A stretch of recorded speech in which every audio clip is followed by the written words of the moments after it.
สบายดีพี่น้องหมดสุขุสุคนเด้อจ้ามื้อนี้คนก็จะมาเฮ็ดกับข้าวให้น้องบอนนึงเนาะตอนเช้าพี่น้องแต่ว่ารู้สึกว่าแดดอันนี้ได้พี่น้องแดดจ้าขนาดเลยกับข้าวมื้อนี้ก็อ้นสิขั่วใส่ผักที่อ้นซื้อผักรวมมิตรมื้อนั้นแหละพี่น้องแล้วก็กับ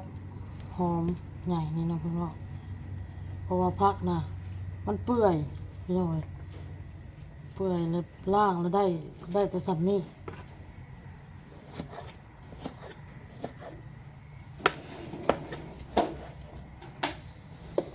สับนี่นะพี่น้อง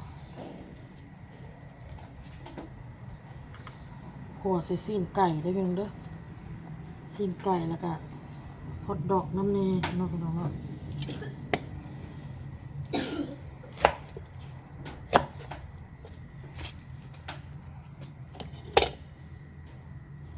โอ้ย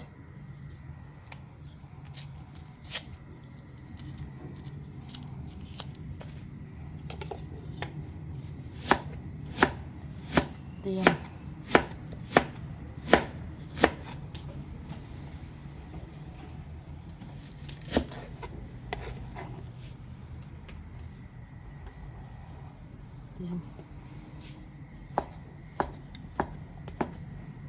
เอาโตแล้วนอนยังบ่ตื่น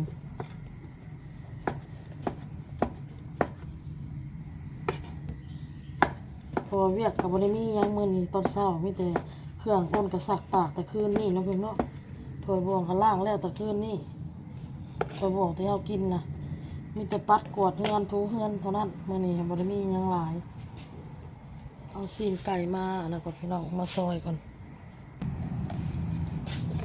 ซอยซีนไก่พี่น้องดอกก็ซอยแล้ว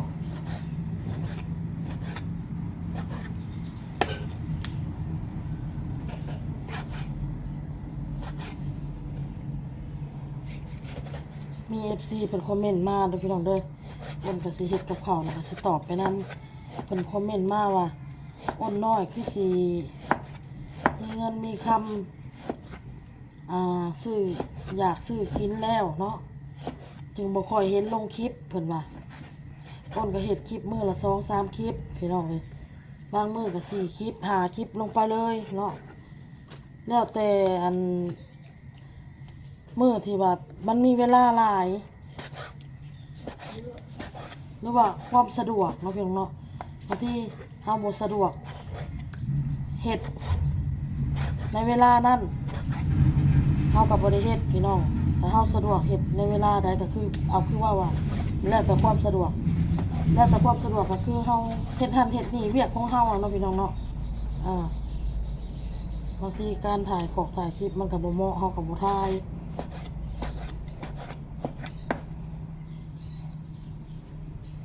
ก็เฮ็ดคลิปคือเก่านี่แหละพี่น้องแล้วแต่ว่ามื้อเฮ็ดน้อยเฮ็ดหลายคือเมื่อวานน่ะอ้นบ่ได้ลงคลิปกะ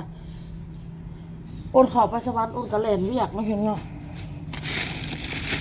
แล่นเวียกไปหันไปนี่แน่พี่น้องเลยแล่นเวียกแล่นพุ่นแล่นพี่ก็ได้อันคลิปที่ถ่ายไว้ก็บ่ได้เอาลงมันยังบ่ทันได้ตัดต่อมันยังบ่ทันได้ว่างนะเขายังไปเฮ็ดเวียกตัวอื่นอยู่พี่น้องเลยขอโทษขออภัยใน FC บางทีก็ครอบครัวสะอ้นคือบ่เห็นลงคลิปมื้อนี้ผู้เพิ่นติดตามเฮาผู้เพิ่นอยากเบิ่งเฮาหั่นฮะพี่น้องเมื่อใดที่บ่ยุ่งบ่ยากแล้วก็สิได้เห็นหลายคลิปอยู่พี่น้องไปก็ยังพันแล้วซ้ำยังสิได้กลับเข้าไปใหม่อยู่อ้นก็ได้ทำเมฆตื่นเช้าแท้เนาะมื้อนี้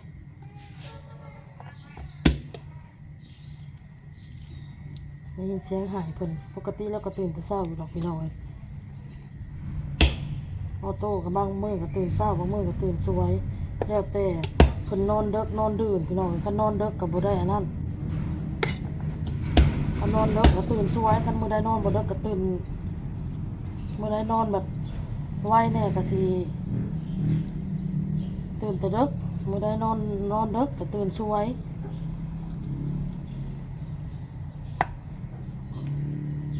หมดพี่น้อง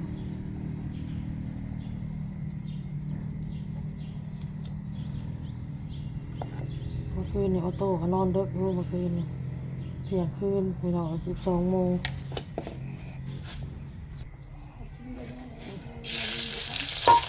ก่อนวันบอกให้กินข้าวไปกินโรงเรียนพี่น้องตอนเช้ากินบ่กิน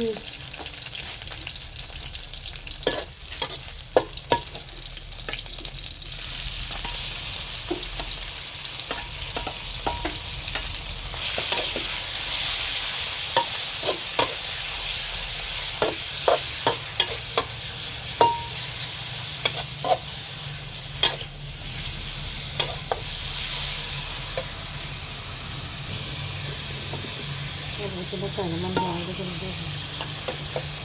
มันหอยลงไปนะพี่น้อง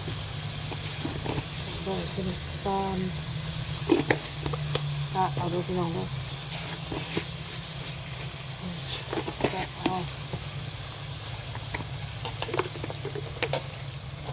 ขนมแม่ซื้อมาจะอยู่ไหนเนาะนี่แม่กินสองหน่อย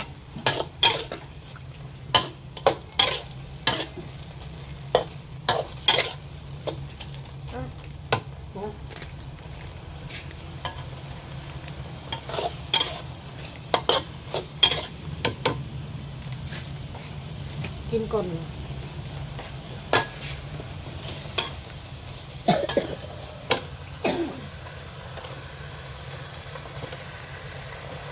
เปื่อยเมื่อพี่น้องเลยครับซื้อมาแล้วหยุดกินเลยแค่นี้ซื้อว่าไปเห็ดอย่างอื่นกินเช้าเมื่อวานกับข้าวกับข้าวสวรรค์เลย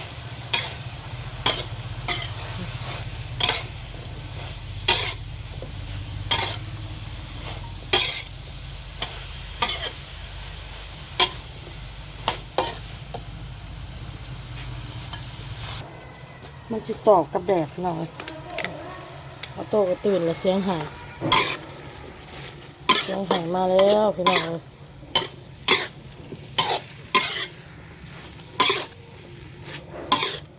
ก็แบ่งลูกไปกินโรงเรียนน้ำแน่ตอนเช้า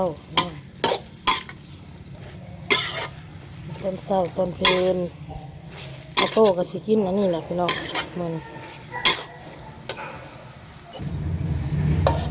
พี่น้อง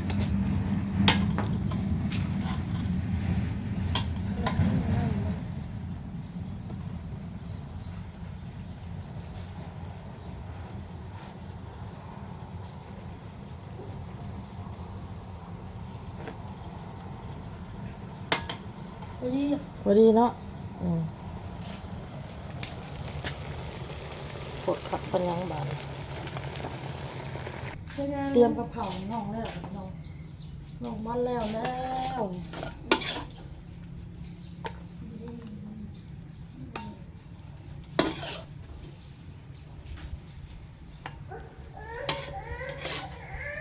พ่อลูก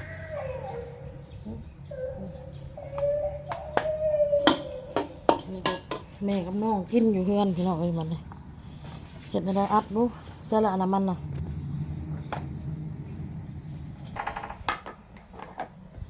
ขักบ่มันเนี่ยบวงเด้บัดเนี่ยบวงใส่ก็ได้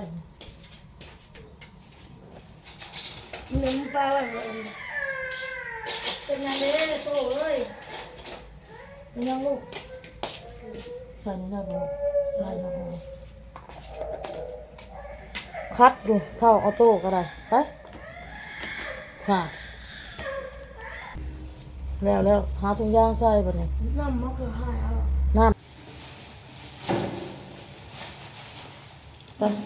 ไปแล้วโอ้แดดอะไรพี่น้องเลยแดดคักอะไรตากผ้าพวกนี้จักน้อยก็แห้งพี่น้องเลยค่ะมันแดดเนี่ยเดี๋ยวเช้าผู้ผมออกตากอีกมาไปส่งน้องนะบอลก่อนโอเคพี่น้องเอ้ยคลิปนี้ก็ลาไปก่อนไปส่งลูกไปโรงเรียนก่อนเด้อพี่น้อง